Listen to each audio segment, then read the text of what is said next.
Welcome back to The Real Deal. I'm your host, Kim Hollingshead. You're listening to Super Talk. If you missed today's episode, go check us out on Spotify or YouTube. Go find me on social media. I definitely want to hear from you.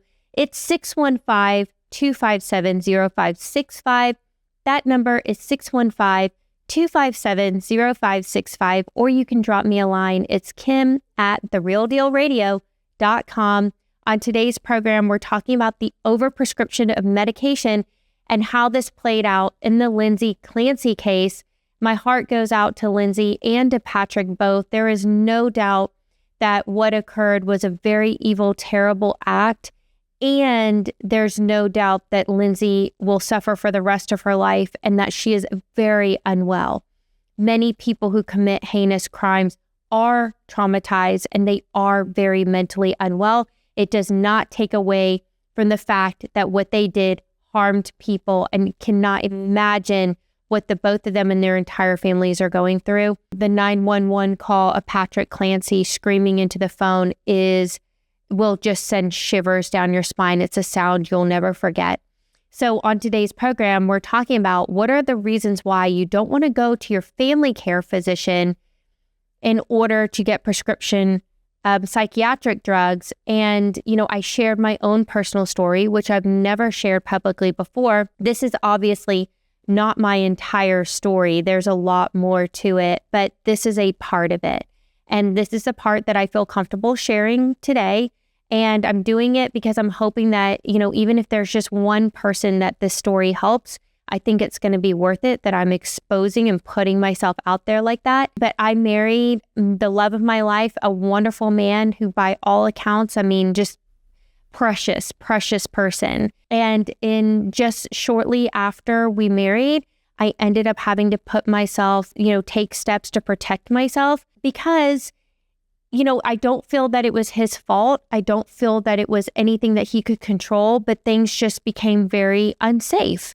And the reason is because his family care physician was prescribing him and over-prescribing him medication that was unsafe for him to take. Reasons why you don't want to go to your family care physician is because, number one, they can't diagnose you with psychiatric conditions. And there are times when the medication that they are just so easy and quick to put you on can actually be contraindicated for your particular situation, actually exasperate the problem, make it worse. Number two is because some of these medications actually have a physical medical side effect to them. It's like a toxic reaction to the drug, which is what I believe happened to my husband, that something called akathisia attacked and, an inability to sit down, inability to sleep. There are lots of, once it gets going, it's really hard to diagnose and it has to be treated appropriately aside from whatever else is going on. I don't think that he should have been put on those pills and no one notified me of it. And I think that's the thing that is so tragic. Number three is this, brings us to our third point, is that family care physicians, they should be explaining FDA black box warnings to families before the medication is prescribed. The FDA has carried a boxed warning on antidepressants for 20 years. And in September of 2020, which is 6 years ago, the FDA required an updated black box warning for the entire class of all benzodiazepines. And the reason is because that particular class of drugs is extremely, extremely dangerous for some people. It can cause abuse, it can be abused, it can cause addiction, physical dependence, and the withdrawal symptoms themselves can be very dangerous. Patients can become addicted to benzos in as few as 2 weeks, y'all. And the withdrawal symptoms are so bad that some patients have to be hospitalized for them. Not only that, but it can take years to recover from the nerve damage. Take a look at Jordan Peterson. He has been very open about his battle with addiction to benzodiazepines. There are a lot of people in this state who are really suffering. Basically, they report that they are in so much pain and anxiety from just coming off the medications that they feel like they will die if they ever try. It's really terrible and dangerous. If you take benzodiazepines and they're coupled with antidepressants, then the risk of suicide actually skyrockets, especially when you're already on benzos and then they're taking you on and off different kinds of antidepressants. It just kind of compounds the issue. Patients, their spouses, and their family members should be educated about black box warnings. My husband's doctor did not even tell me that he was taking the medication at all. I find that shocking and actually blows me away that in the medical record itself, he actually has some kind of an emotional blame that he places on me for why it is that he needed to be on those pills. That is so unprofessional for a doctor to ever do. It's shocking. Fourth reason why you do not want to go to your family care physician to be put on these drugs is because, like we said, coming off of the drugs is itself its own medical event. Okay, you can't just come off these pills. An analysis in Lancet Psychiatry found that 1 in 3 people report a discontinuation symptom after stopping an antidepressant or benzodiazepine. Basically, even when you adjust for the placebo, then the actual rate that is pinned on these drugs is actually about 1 in 6 or 1 in 7 people will struggle to come off these medications. And benzodiazepines are only supposed to be used for a very, very short term. We're talking about 2 to 4 weeks is a common guidance, not months or years. Okay, I hope that Ben's doctor is listening to this show and listening to me say that right now. Not months. You shouldn't have had him on it for months. Outrageous. So anybody who's listening to me, just please, you guys, listen very carefully to this. Do not just stop your medication because of anything that I'm saying on this program. Stopping cold can actually be more dangerous to you than just staying on the pill.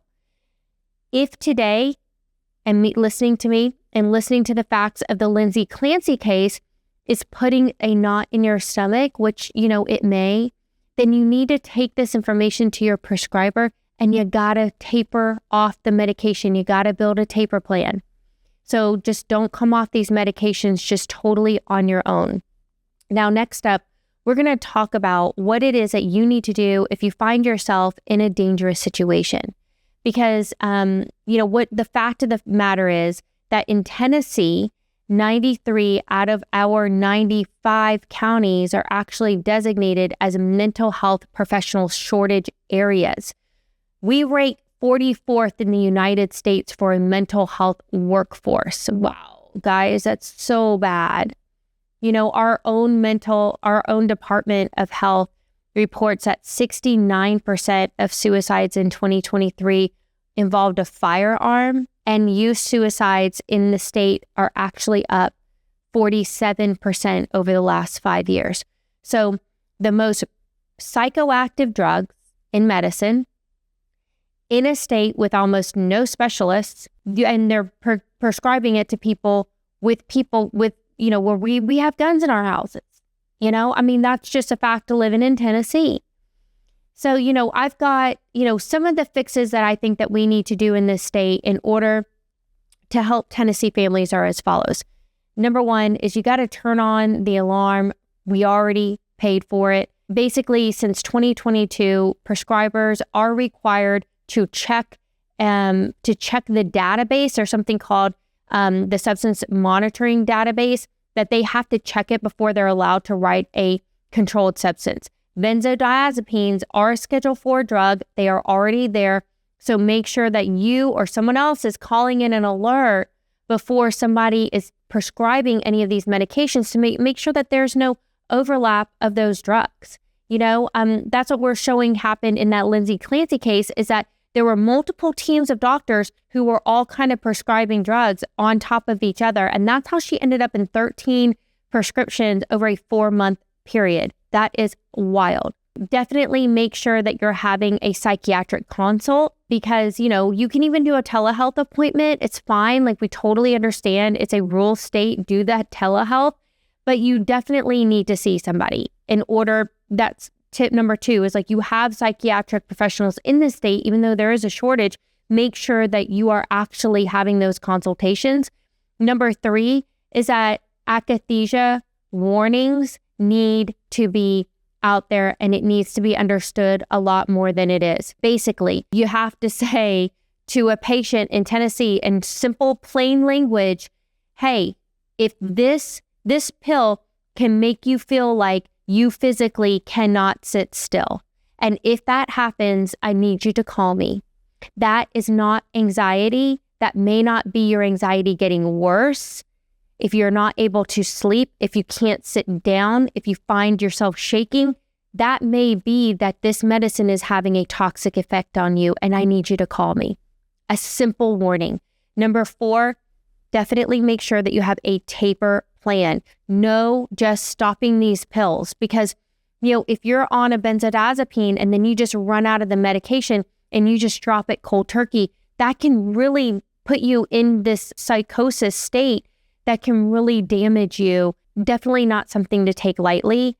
You have to make sure, number 5, that there is a household notification standard, and it should be noted that as a spouse, you have a right to know if your wife or your husband is on a benzodiazepine or on these antidepressants. I take that one really personally. I want to see that there should be a lot more reform around prescription drug pills in Tennessee. I don't think that regular family physicians should be allowed to prescribe benzodiazepines at all. They are such powerful drugs. And then there's people who, like my husband, they don't have any idea what they're taking. Then nobody tells me there's these black box warnings that I have no knowledge of, and it just created such a terrible, chaotic situation for us. So when we come back from the break, I'm going to pick this back up because we're going to wrap it up with some things that you guys need to know and how to protect yourself if you ever find yourself in a dangerous situation like that. Guys, you're listening to The Real Deal on Super Talk 99.7 WTN. We'll be right back.